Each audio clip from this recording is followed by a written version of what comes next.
budget 2026-27 is round the corner and the Indian industry has a wish list for Finance Minister Nirmala Sitharaman. So what does India Inc. want from the budget? To talk about that, we have with us the Director General of Indian Industry Chamber, FICCI, with us, Jyoti Vij. Ms. Vij, welcome to DD India. Thank you. Let's get started with 4 top priorities that FICCI or the Indian industry may have identified for the budget so as to ensure that the growth momentum is above 7% going forward despite the global headwinds. Sure. So I think the 4 large buckets that we have looked at are essentially self-reliance. Support that could be provided to the exports is the second one. The continuity of the factor market reforms that was announced in the last year's budget, and ease of doing business, again something which is being pursued by the government but accelerated further. Now when we say self-reliance, within that of course there are areas like defense, critical minerals, drones, etc. Again, these are the conversations that have been going on through last few budgets, but it is about stepping up the outlay. It's about adding, so say, critical minerals. While we did talk about mission, there is something on critical mineral tailings that we have. So could we do something around that in terms of mapping, identifying, using them, reusing them, etc. And in exports, of course, ROTEP is one that we've been talking about for a while. Also, rationalization of the custom tariff, the process has started, but could we have the fewer buckets within the custom tariffs?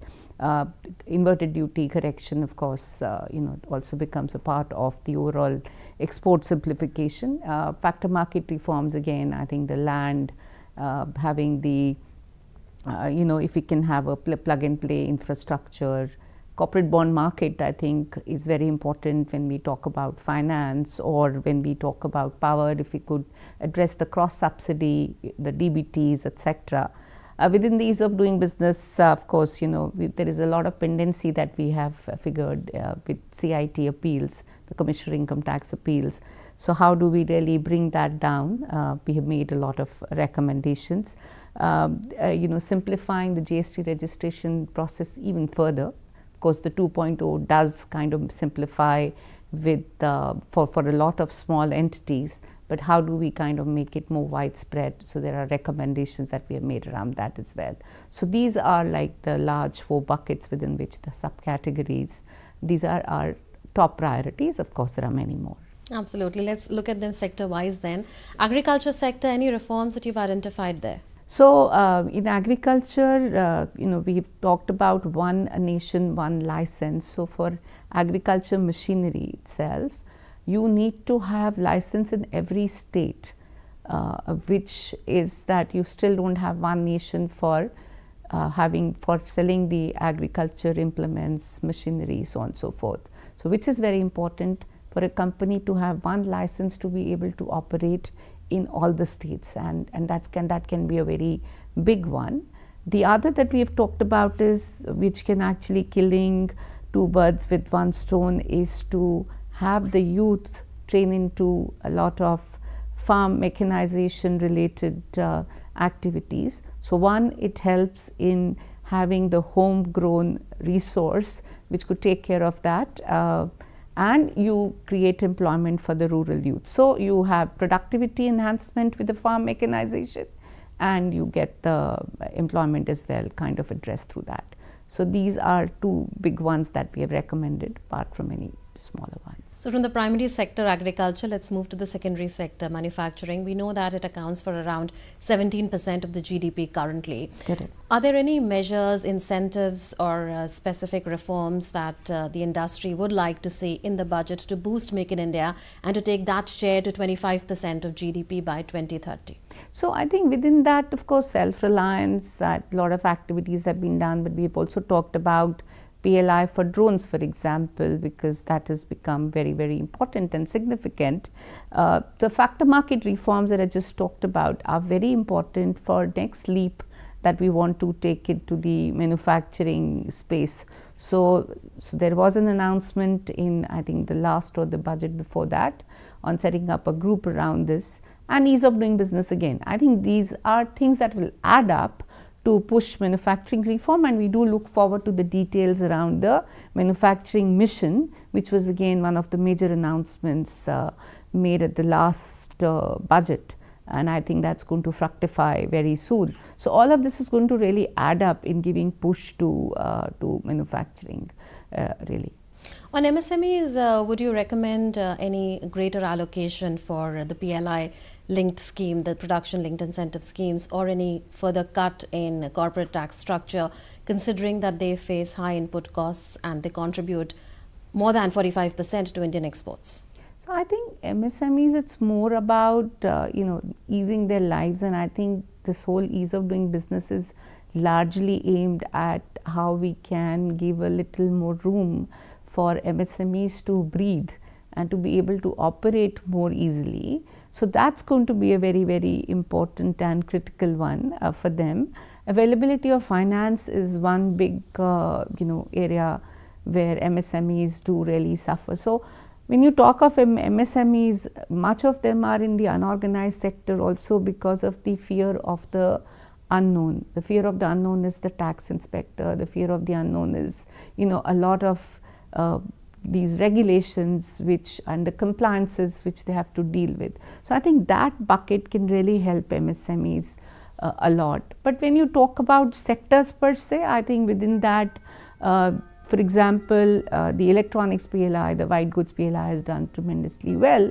The 2.0 was to bring the electronics into that, and that is what will form a lot of MSMEs. So I think, we have to, after having done PLIs in the larger sector, how do we really bring the whole ecosystem so that we can have a self-reliant supply chain, and that again will help address the propelling of the MSMEs within the country. Considering the volatility in the global commodity prices, what would you recommend in terms of interventions in order to ensure smoother logistics and supply chains for sectors like textiles, for instance, autos and electronics? So I think main thing about auto was critical minerals, and I think the magnets that are just coming from one a particular resource, and I think we at FICCI are trying to undertake a study to really see the supply chain concentration, and that's going to be a very, very important one. And again, I'll come back to our self-reliant agenda that we have really focused on, because you can't have somebody hold you ransom for a basic raw material that you need to have. So I think that's going to be a very, very important aspect again. There's been a continuity of that theme in last few budgets, and we do hope that's going to kind of get carried forward as well in some way or the other. So I think that's going to be a very important piece as well. So supply chain concentration can definitely be it can be a big hindrance to our growth ambitions. So when we talked about critical mineral, I said that we could look at tailings, etc. Right. So that we have whatever we have within the country could then be tapped more easily. And how do we really also get the technology? So there are countries like Canada, Australia, etc. doing a lot of work in that. So how do we also have various global partners come in and we create our own ecosystem in these areas which we feel are going to be very important for the next leap that we need to take, say in green growth, in renewables and so on and so forth. So have you made all these recommendations to the finance minister? Yeah, it's part of our pre-budget memorandum. We've had conversations as well. This is also part of our discussions with the finance minister. So so these are all kind of in detail being laid out.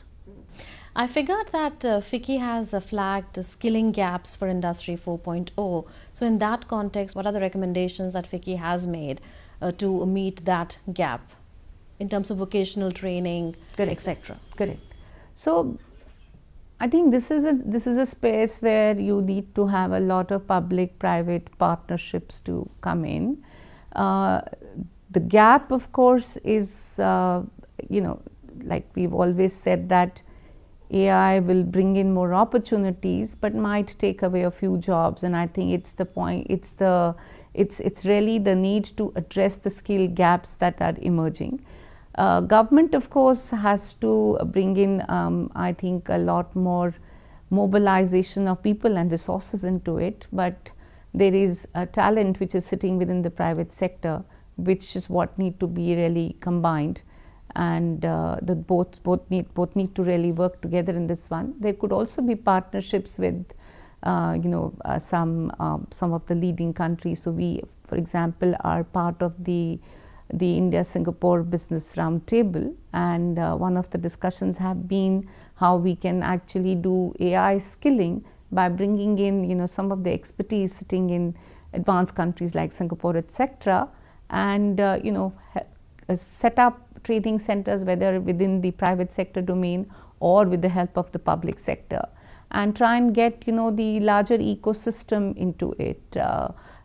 Mobilize people from the private sector, from the universities, and how we can really come together in this area. So this is a conversation we've been having with the Ministry of Skill Development and Entrepreneurship to see how we can actualize this further. We've also had conversations with a lot of private universities which are keen to kind of take a leap into this space. Coming to the budget income tax slabs, the direct tax structure, has FICCI or Indian industry recommended any sort of tweaking there, and also in the tax deductions that are there, because that then translates into greater disposable income for you and me, and then greater private consumption and feeds into demand and growth?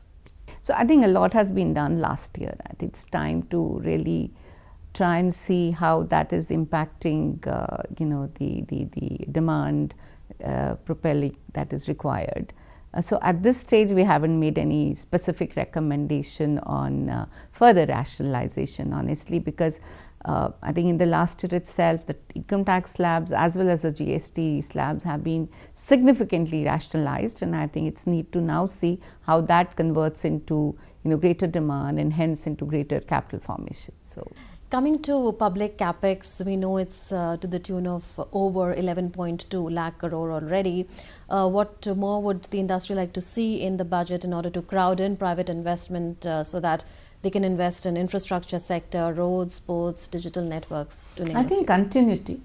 Continuity is going to be important, because I think private capital is picking up. We've started to see some green shoots, but we still require a lot of public capital to kind of lead this growth that we are seeing, at least the growth momentum. So the demand has just started to come in, and we do see capacities at the brim. We've just recently done our manufacturing survey, which again shows that 75% of the capacities have already been taken care of in the manufacturing sector.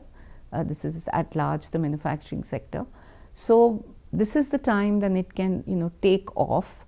So one is the demand and the other is the supply. I think both sides are now coming together. The supply is coming through the public capital expenditure, and the demand is now being created by reducing various tax slabs. I think the pay commission, etc., has brought in a lot of money in the hands. So a little more further push on the supply side and this demand together can propel private investment. So definitely a continuity of that for some time would be very useful. Okay. Probing you on an earlier point that you had made on self-reliance, and you mentioned defense and drones in that context. We know that a good amount of progress is being made in India when it comes to defense indigenization. What more can be done in this budget to further promote participation of private sector players in these high-tech areas like drones, semiconductors, etc., to reduce our import dependence? So what we have essentially talked about is while there's been a year-on-year, I think nearly about 10% increase in the overall defense outlay, but within that we're talking about the capital outlay per se to be 30%, so that we can have more focus on the modernization of the defense activities. We've seen how the whole warfare has now changed. It's become more like a digital warfare, a technology driven warfare. We saw very recently in the Operation Sindoor how really technology played a big role. So I think that is where a lot of emphasis needs to be laid. There are defense corridors that have been created in, say, UP and Tamil Nadu. Could we have a similar defense corridor in the eastern space as well? So I think these defense corridors also give an opportunity for the for the private sector to really put up their facilities and stuff and expand themselves. At the same time, there is a lot of export opportunity which is being created in the defense space also, with this taking local to global. And for that, if we could, the recommendation that we have made is to have an export promotion council for the defense exports per se. So where all the bodies, including the private, public, government, MOD, all of that can come together to have missions as well, to come together really to give a push and focus to that. So I think that's going to be very important.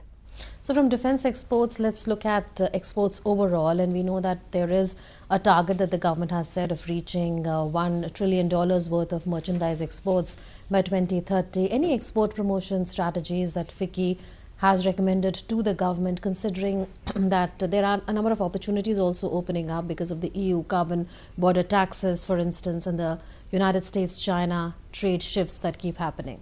Yeah. So there is this export mission which has been announced. I think that's a fantastic way of doing things. I've seen within the government how they're working with each mission to really, and this is being led by the Prime Minister office, to really focus on each region to see what opportunities can get created, are getting created. We've also seen that there's been some bit of resilience within the the small exporters. Say for example, shrimp. Despite United States disruption, I think the exports have not really dwindled the way we thought it would. So there has been a resilience in terms of diversification as well.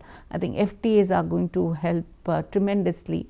But to support all of this a little further, what we have recommended is that if ROTTEP could be also enhanced. There are areas like iron, steel which are completely left out of ROTTEP. So how do we really widen, bring more products into it? How do we increase the outlay significantly so that there is kind of support coming to those who are willing to export? Of course, the custom tariff rationalization we did talk about. The process has already begun from the last year, but could we be disruptive enough to take the 8 slabs to now 3 slabs? So that's one of the recommendations, very strong recommendations that has come from the industry, which we've also included in our discussions with the finance ministry.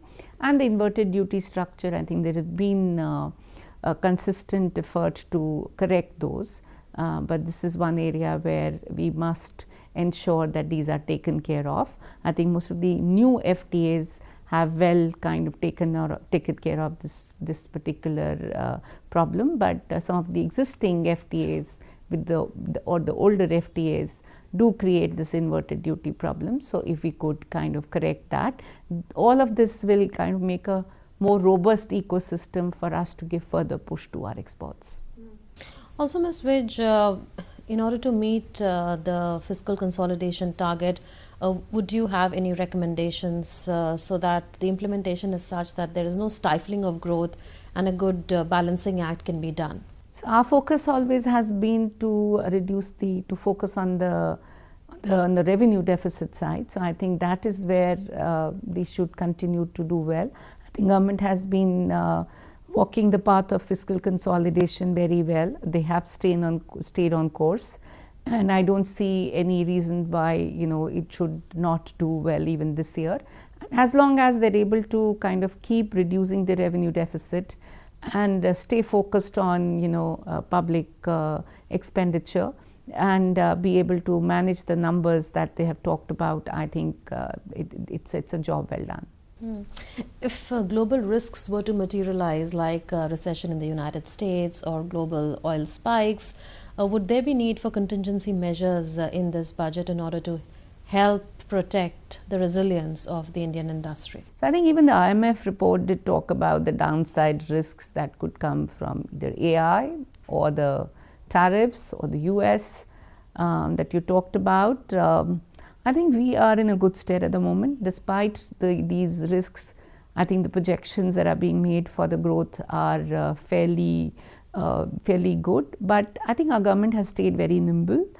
in terms of helping the the industry in times of need. So I'm sure if there were to be contingencies like these emerging, then I think government will come forward and provide support, like they've done in terms of stepping up the public capex for last 3 or 4 years, like they've done recently in form of the export mission, post the tariff war that has been unleashed. So I think they are standing ready to support the industry, and that is what we will really ask them for. There are no specific measures that we have talked about at the moment, because these are imminent risks which I don't see them emerging like erupting tomorrow, but I'm sure there'll be measures that the government will take if required at that moment.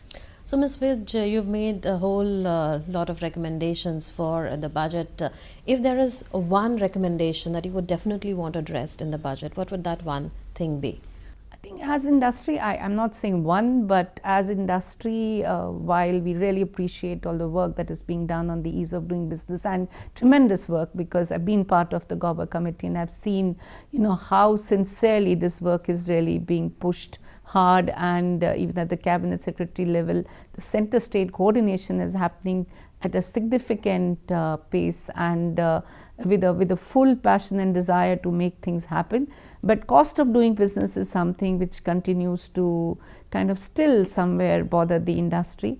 So I guess the factor market reforms which were talked about in the last budget, I think we need to see some concrete movement towards that, how really we can bring the cost of doing business alongside the ease of doing business to really make India a robust manufacturing destination going forward.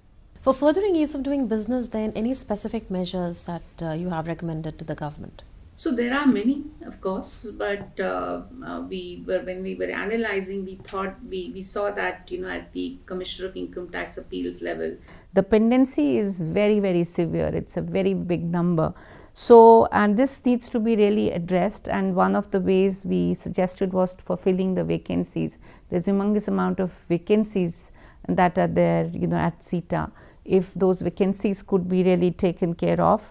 We've also talked about a dual track disposal system, which is, if you could fast track the simple cases, and you can have a detailed review for a more complex cases. So we can really, divide it into 2 tracks and take care of them and reduce the pendency significantly, because that really has an impact on the investor psyche, honestly. There is also, in the GCC, because we've really grown leaps and bounds in GCC, but there are some issues around, the transfer pricing out there. Those need to be corrected, and one of the recommendations is if we could have very sector specific guidance on this. So if whether, that particular GCC is in the space of whether it's routine, whether it is engineering, R&D, etc. So how do we really define it very, very sector specific way? And we can introduce a fast track, APA mechanism, a safe harbor mechanism, etc. And how the cost is to be treated, if there is a clarification on that cost treatment allocations which could be provided. There are issues, disputes around the ESOPs that are being given out there. How do we attract the next gen GCC investments? If there are gaps out there which need to be really addressed. So that's going to be also very, very important, honestly. Also on the GST registration, we talked about a lot of work has already been done. There has been under GST 2.0, within 3 working days, the SMEs are now getting, we're told, the GST registrations, but there are still larger units. So how do we really progress further to get them these registrations in say 3 days time, reduce the, the time significantly, at times, there is gap between the direction from the center and how it gets implemented at the state level. So how do we align that? There are some physical verifications to be done. How do we remove that physical verification? Or if physical verification is required because of certain reasons, then we issue the registration number so that the business goes on as usual, and the physical verification then therefore follow. So there are those simplifications that need to be done to make the registration process even more easier, even for the larger companies and not just for the smaller ones. So I think these are 4 or 5 areas within EODB where further push should certainly be required. Of course, there are lots under deregulation and decriminalization which are underway, and we do hope things will ease up very fast for the country. So that's a comprehensive wish list for Finance Minister Nirmala Sitharaman. Thank you, Ms. Vij, for sharing with us the views of the Indian industry in the run-up to Thank the you for union having budget. me there. Thank you. Thanks.